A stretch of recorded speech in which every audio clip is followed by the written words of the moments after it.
भनेको हामीले चाहिँ अहिले भनेको भेरीगङ्गाको 12 र 2 नम्बरमा चाहिँ काम गरिरहेको छौँ। वीरेन्द्रनगरको चाहिँ 11 मा चाहिँ काम गरिरहेको छौँ। हामीले चाहिँ कृषकमा चाहिँ सुरुमा चाहिँ हाम्रो पालिकासँग समन्वय गरेर पालिकाले चाहिँ छनौट गरेको चाहिँ टोलहरूमा चाहिँ हामी समूह गठन गर्छौँ।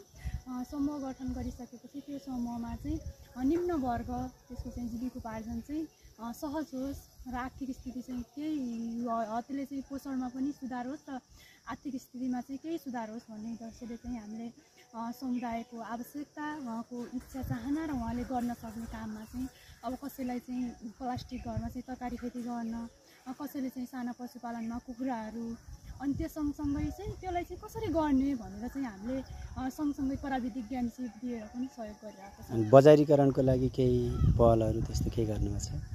बजारीकरणको लागि चाहिँ हामीले स्थानीय तहमा चाहिँ कुरा गरिरहेको छौँ।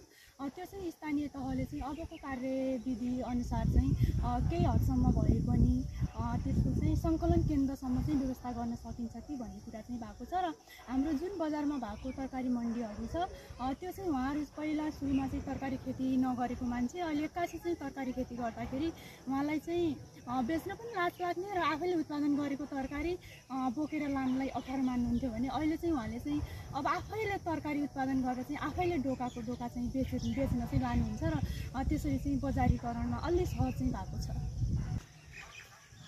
यो भेरीगङ्गा 12 नम्बरमा छौँ अहिले हामी।